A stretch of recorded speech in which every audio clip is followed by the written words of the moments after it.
खबरों में बढ़ते आगे, खबर धनबाद से है, जहां बाजार के शुल्क का जो है वो वहां पर व्यवसायी विरोध कर रहे हैं और चैम्बर ऑफ कॉमर्स के बैनर तले बड़े आंदोलन की जो चेतावनी है वो दी जा रही है। आपको बता दें कि लगातार बाजार शुल्क के विरोध में वहां पर प्रदर्शन किया जा रहा है और आंदोलन की चेतावनी भी अब जो है वो व्यवसायियों की ओर से दी गई है। आपको ये भी बताते चले कि जो झारखंड सरकार में कृषि मंत्री हैं दीपिका पांडे, उनकी ओर से प्रस्तावित 2% बाजार शुल्क के खिलाफ धनबाद जिले के व्यापारियों में आक्रोश व्याप्त है और इसी आक्रोश को बढ़ता हुआ देखकर अब जो बरवा अड्डा बाजार समिति चैम्बर ऑफ कॉमर्स के बैनर तले व्यापारियों ने सरकार के खिलाफ हल्ला बोल की तैयारी कर दी है और उनकी जो मांगे हैं उसको लेकर अब प्रमुखता से जो आवाज़ है वो बुलंद किया जा रहा है।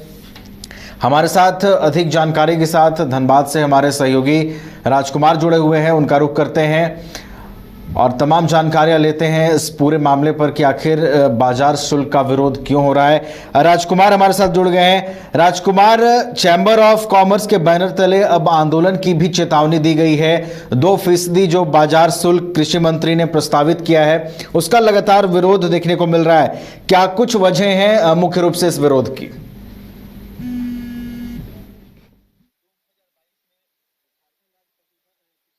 कृषि उपज एवं पशुधन संवर्धन योजना 2022 जो है वो सरकार की तरफ से लागू की गई थी और उस वक्त से ही लगातार इसका विरोध जो है वो व्यवसायी वर्ग कर रहे हैं। खास करके जो खाद्यान्न व्यवसायी हैं उनका कहना है कि जो 2% का अतिरिक्त बोझ दिया जाएगा व्यवसायियों पर, यह कहीं ना कहीं आम लोगों से ही वसूलना होगा, जो उनके ग्राहक हैं उनसे वसूलना होगा और ऐसे में खाद्यान्न जो है वो महंगे हो जाएंगे, व्यवसायियों के लिए भी परेशानी हो जाएगी और इसीलिए वो इसका विरोध कर रहे हैं।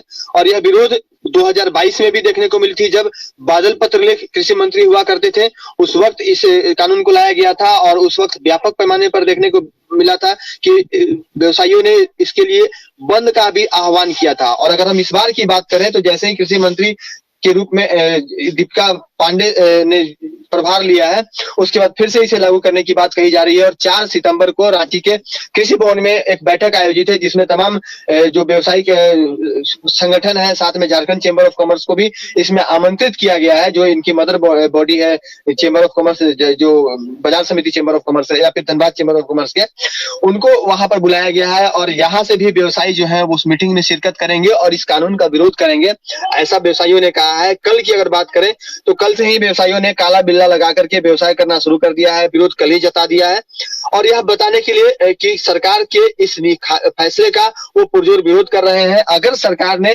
इस कानून को लागू किया, 2% अगर किसी शुल्क जो है वो अगर बाजार शुल्क लगाया गया तो उस परिस्थिति में तमाम जो व्यवसायी हैं वो सड़क पर उतरेंगे, खाद्यान्न का जो आवक है वो ठप कर देंगे, हड़ताल पर चले जाएंगे और इससे झारखंड में खाद्यान्न संकट उत्पन्न हो सकती है। और जो सीधे तौर पर व्यवसायियों का कहना है, खास करके जो धनबाद में जिला चैम्बर के जो पदाधिकारी हैं, साथ में बाजार समिति चैम्बर ऑफ कॉमर्स के जो पदाधिकारी हैं जितेंद्र अग्रवाल और जितेंद्र गोयनका ने कल स्पष्ट कर दिया कि किसी भी परिस्थिति में वो इस कानून को नहीं मानेंगे। वह न सिर्फ व्यवसाय विरोधी है बल्कि आम लोगों के हित में भी नहीं है। भले ही इससे सरकार को राजस्व मिलेगा, लेकिन अजय राजकुमार, फिलहाल आपको रोक रहे हैं। राजकुमार, क्या कुछ कहा गया है इस विरोध से पहले वो हम सुनवा देते हैं दर्शकों को, उसके बाद चर्चा आपसे जारी रखेंगे। सरकार मंडी शुल्क लगाने के लिए 4 सितंबर को रांची के पशुपालन भवन में व्यापारियों और ट्रेडरों की मीटिंग आयोजित किया गया सरकार के द्वारा, जिसमें झारखंड के सभी व्यापारियों को आमंत्रित किया गया।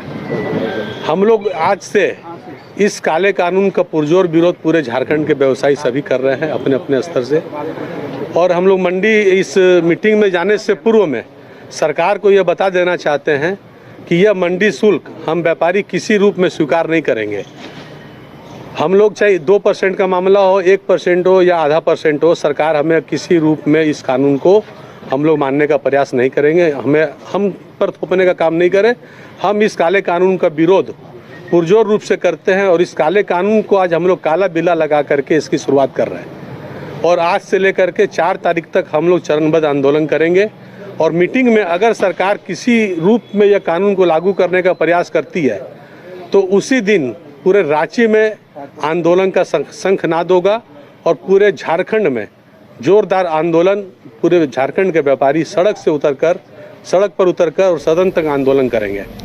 देखिए सरकार, चलिए, तो स्पष्ट तौर पर विरोध हो रहा है। 2% जो बाजार शुल्क लाया गया है उसका विरोध हो रहा है और उसको लेकर हमने जो जानकारी दी है चैम्बर ऑफ कॉमर्स से जुड़े हुए लोगों ने, वो हमने आपको सुनाई है। राजकुमार, आप जारी रखिए।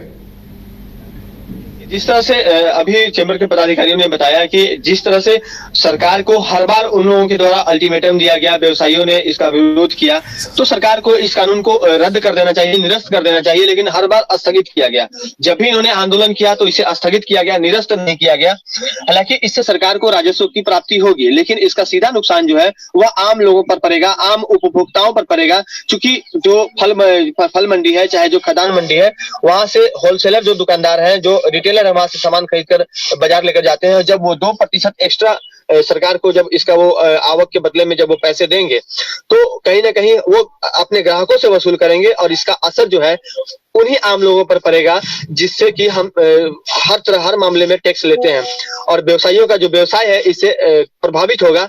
साथ ही हर बार जो इंस्पेक्टर राज है वो कायम होने का डर है। तो यही वजह है कि बार बार बाजार समिति से जुड़े हुए जितने भी खाद्यान्न व्यवसायी हैं वो इसका विरोध करते आ रहे हैं। और यह विरोध सिर्फ धनबाद में नहीं है, जितने भी बाजार समिति हैं अलग अलग जिलों में, सभी जगह पर यह विरोध देखने को मिल रहा है। उन्हें जिला चैम्बर का साथ मिल रहा है और जिला चैम्बर के माध्यम से वो झारखंड चैम्बर ऑफ कॉमर्स में इसका विरोध जता रहे हैं और सीधे तौर पर वो सरकार को चेतावनी दे रहे हैं कि अगर इस कानून को वापस नहीं लिया गया, अगर निरस्त नहीं किया गया, तो आने वाले वक्त में खाद्यान्न व्यवसायी पूरी तरह से बाजार समिति में अपने खाद्यान्न के आवक को ठप कर देंगे। वहां से वो व्यवसाय करना जो हड़ताल पर बंद करके हड़ताल पर चले जाएंगे और कहीं ना कहीं इससे आम लोगों को नुकसान होगी। जो होलसेल मंडी से जब रिटेल मंडी में जब सामान नहीं जाएगी तो खाद्यान्न के लिए परेशानी होगी लोगों को और सरकार को काफी परेशानियों का सामना करना पड़ेगा। इतना ही नहीं, उन्होंने सीधे तौर पर यह भी कहा है कि सरकार को चुनाव में भी इसका खामियाजा भुगतना पड़ेगा। अगर सरकार चाहती है कि सरकार की पुनः वापसी हो, खास करके जो हेमंत सोरेन की सरकार, झामुमो कांग्रेस गठबंधन की सरकार सूबे में चल रही है,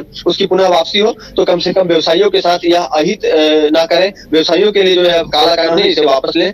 फिलहाल देखना यह होगा कि 4 तारीख को जो बैठक जो कृषि मंत्री दीपिका सिंह पांडे के नेतृत्व में बुलाई गई है, इसमें तमाम चैम्बर के पदाधिकारी मौजूद रहेंगे। वहां पर क्या कुछ निर्णय होता है, व्यवसायी अपने विरोध को किस तरह से जताते हैं और उस विरोध का क्या असर होता है सरकार की सेहत पर, सरकार के मंत्री पर क्या असर पड़ता है और जो सचिव स्तरीय जो पदाधिकारी हैं वो किस तरह से इस पर रिएक्ट करते हैं और उन्होंने निर्णय क्या लिया, यह तमाम चीजें जो है यह 4 तारीख को जो बैठक होने वाली है 4 सितंबर को, उस निर्णय के बाद ही स्पष्ट हो पाएगा। जी नवीन। चलिए, आने वाले दिनों में क्या कुछ अब रणनीतियां बनाई जाती हैं व्यवसायियों की ओर से? फिलहाल आक्रोश देखने को मिल रहा है और आंदोलन की चेतावनी भी दी गई है। 2% बाजार शुल्क जो कृषि मंत्रालय की ओर से लाया गया है उसका विरोध किया जा रहा है और आगे अब आंदोलन की रूपरेखा भी तैयार की जा रही है। बहुत बहुत धन्यवाद फिलहाल राजकुमार, हमारे साथ जुड़ने के लिए और तमाम जानकारियां साझा करने के लिए।